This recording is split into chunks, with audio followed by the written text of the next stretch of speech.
ముద్రగడ పవన్ అడుగుతున్న మరో ప్రశ్న ఏంటంటే, చంద్రబాబు నాయుడు గారు జైల్లో ఉన్నప్పుడు టీడీపీ క్యాడర్ కూడా బయటికి రావడానికి సాహసం చేయలేదు. అటువంటి సమయంలో మీరు వెళ్ళి మద్దతు చెప్పి ఆ పార్టీ పరపతి పెరగడానికి మీరు కారణమయ్యారు. కాబట్టి ఇప్పుడు 80 సీట్లు 2 ఏళ్ళు సీఎం అడగాలి అనేది ఆయన అడుగుతున్న లాజిక్. పరపతి పెరిగిన మాట నిజం. జనసేన కీలక సమయంలో టీడీపీకి మద్దతు ఇచ్చిన మాట సమయం. కానీ సీట్ల పంపిణీ వచ్చే వరకు అది ప్రాతిపదిక బలాబలాలే ఉంటాయి. కష్టకాలంలో పనిచేస్తారు కదా అని ఆస్తి ఇవ్వరు. ఇంట్లో ఏదో సంక్షేమంలో ఉంటుంది.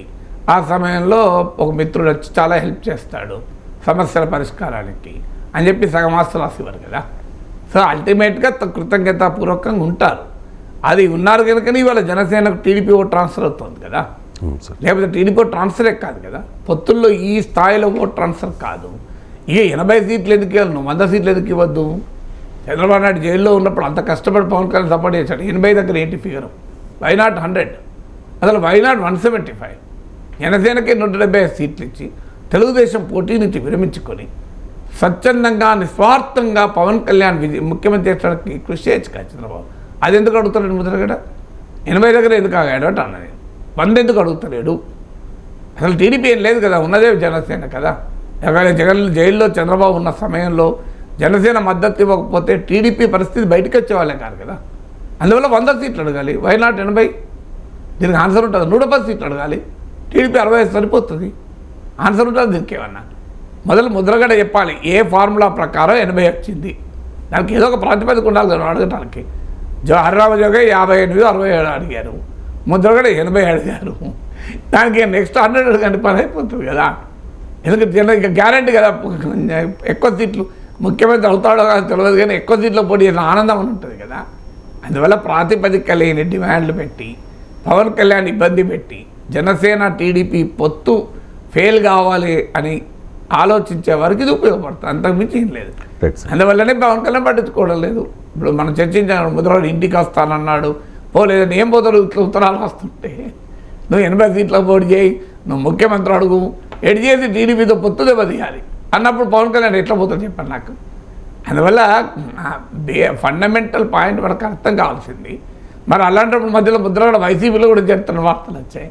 మొదటి నుంచి ఏమి జనసేనకు అనుకూలంగా లేడు కదా. సో అందువల్ల పవన్ కళ్యాణ్కు ఎన్ని సీట్లు పోటీ చేయాలో ఆయనకు తెలియకుండా మిగతా వాళ్ళకి ఎక్కువ తెలుస్తాయంటే ఏం ఆన్సర్ చెప్పాలి? Right sir. ముద్రగడ పద్మనాభం గారు చెప్పేది ఏంటంటే 2019 ఎన్నికల తర్వాత మీరు రాజమండ్రిలో జరిగిన ఒక కవాతు సందర్భంగా మా ఇంటికి వస్తానని కబురు పంపారు. అప్పుడు కూడా వేచి చూశాను. రీసెంట్గా కూడా బొలిశెట్టి శ్రీనివాస్ గారి చేత మీరు కబురు పంపారు, వస్తానంటే స్వాగతించడానికి సిద్ధమయ్యాను. 2 సార్లు మీరు రాలేదు. అంటే మీరు ఎవరో పర్మిషన్ అడిగి వాళ్ళు పర్మిషన్ ఇవ్వలేని కారణంగా మీరు రాలేదు అని చెప్పి, ఎవరో పర్మిషన్ తీసుకునే పరిస్థితుల్లో, అంటే చంద్రబాబు నాయుడు గారు పర్మిషన్ తీసుకునే స్థితిలో పవన్ కళ్యాణ్ ఉన్నాడా? ఎవరో అని చెప్తూ ఆ పర్సన్ పేరు చెప్పలేని స్థితిలో ముద్రగడ ఎందుకున్నాడు? నాకు మొదలు చెప్పండి. ఎవరో ఎందుకు? ముద్రగడకి ఎందుకు భయం? డైరెక్ట్ చెప్పచ్చు కదా చంద్రబాబు నాయుడు పర్మిషన్ తీసుకొని రావాలా అని. ఎందుకన్నా లేకపోతున్నాడు? ఎవరో అని చెప్తూ ఆ పేరు కూడా చెప్పలేని స్థితిలో ముద్రగడల నాయకుడు ఉండడం ఏంటి అని నాకు అర్థంగా అంశం. డైరెక్ట్గా చెప్పచ్చు కదా ముద్రగడ ఎవరో వాళ్ళు. సో అందువల్ల నేను మొదటి నుంచి చెప్తున్నది అదే, టీడీపీ జనసేన పొత్తును ముద్రగడ కానీ జోగయ్య కానీ యాక్సెప్ట్ చేయలేకపోతున్నారు. వాళ్ళ కారణాలు వాళ్ళకు ఉండొచ్చు, కానీ అది చివరకు అది ప్రయోజనము జగన్మోహన్ రెడ్డికి అనుమానం లేదు. ఎందుకంటే టీడీపీ జనసేన పొత్తు ఈ 2 పార్టీలకు లాభం జరుగుతుంది. మీరు ఈ మాట నేను ఇవ్వాలంటున్నా, మీరు రిజల్ట్స్ తర్వాత చూడండి. అది 2 పార్టీలకు బెనిఫిట్ అవుతుంది. ఎంత బెనిఫిట్ అవుతుంది? అధికారం వచ్చేంత బెనిఫిట్ అవుతుందా అది నాకు తెలియదు. కానీ ఖచ్చితంగా టీడీపీకి ఇప్పుడున్న 23 కన్నా ఎక్కువ రావడానికి, జనసేనకు వచ్చిన 1 సీటు కన్నా ఎక్కువ రావడానికి అయితే ఉపయోగపడుతుంది. లాస్ట్ ఎన్నికల 2019 అసెంబ్లీ ఎన్నికల ఫలితాల కన్నా 2 పార్టీల బలం గణనీయంగా పెరగటానికి ఈ పొత్తు ఉపయోగపడుతుంది. అంతవరకు షూర్. ఇక మా ఇంటికి రాలేదు అని ఎవరైనా పబ్లిక్గా స్టేట్మెంట్లు ఇచ్చుకుంటారా అని, రాకపోతే రాలేదు రాకపోని ఏంటంటారు? ఏం పవన్ కళ్యాణ్ రాక కొరకు ముద్రగడ అంతా ఎదురు చూపులు చూడాల్సిన అవసరం ఏంటి? ముద్రగడ స్థాయి ఏంటి? సో అందువల్ల రావడము రాకపోవడం రోజు లేఖలు రాస్తూ 80 సీట్లు ఎందుకు ఒప్పుకుంటలేవు, 70 సీట్లు ఎందుకు ఒప్పుకుంటలేవు, ముఖ్యమంత్రి ఒప్పుకుంటలేవు అంటూ లేఖల ద్వారా టీడీపీతో జనసేన పొత్తుకు ఇబ్బంది కలిగించే స్టేట్మెంట్లు బహిరంగంగా ఇస్తుంటే ఆయన ఇంటికి పోయి ఇంకా ఇబ్బంది పడతారా? నాకు అర్థం కాదు. అందువల్ల ఇంటికి రావడము రాకపోవడము అనేది వారికి ఉండేటువంటి రాజకీయ ఎజెండాలను బట్టి వ్యక్తిగత వెసులుబాటును బట్టి ఉంటుంది. సో దానికి పొలిటికల్ ఇష్యూ పబ్లిక్ ఇష్యూ కాదు కదా. అందువల్ల ముద్రగడ జనసేనకు మద్దతు ఇచ్చి ఇప్పుడు ఒక పని చేద్దాం, మీరు పోటీ చేసే 24 సీట్లలో మేము తిరిగి జనసేన విజయానికి సర్వశక్తులు ఒడ్డుతాం అని ముద్రగడ అర్రామ జోగేలు కనుక ప్రతిపాదిస్తే పవన్ కళ్యాణ్ వాళ్ళ ఇంటికి వెళ్తారన్నది గ్యారంటీ. నేను ఇస్తా గ్యారంటీ. కావాలంటే నేను పవన్ కళ్యాణ్తో మాట్లాడి, మిత్రమా వాళ్ళు ముద్రగడ అర్రామ జోగేలు మీకు పూర్తిగా 24 సీట్లలో మీకు ఇంటింటికి తిరిగి ప్రచారం చేస్తారట, మీరు వెళ్ళండి అని. మరి రెడీనా చెప్పండి మొదలు. సో అందువల్ల దేని కొరకు వెళ్ళాలి అంటే మీ జనసేన ప్రచారానికి వాళ్ళు రెడీగా ఉన్నారా? లేరు. పోనీ జనసేనకు ఓటేయనని బహిరంగంగా అప్పీల్ చేస్తానికి రెడీగా ఉన్నారా? లేదు.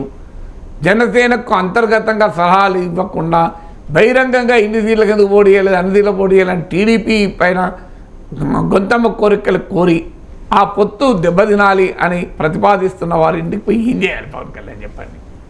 ఏం చెప్తారు? ఇంకా మోర్ ఎంబరాస్మెంట్ తప్ప ఇంకేమైనా ఉంటుందా? ఇప్పుడు ఇళ్ళకి ఎప్పుడు పోతారు? అగ్రిమెంట్ ఉండపోతారు, డిసగ్రిమెంట్ ఉండపోరు కదా. ముద్రగడ 80 సీట్లు చేయాలంటున్నాడు, పవన్ కళ్యాణ్ 24 నా బలం అంటున్నాడు. ఈ ఇంటికి పోయి ఏం చేస్తారు చెప్పండి నాకు? సో అగ్రిమెంట్ అన్నా ఉండాలి, కామన్ పర్పస్ అన్న ఉండాలి. ఏది లేదు, ఇంటికి పోయి ఏం చేస్తారండి?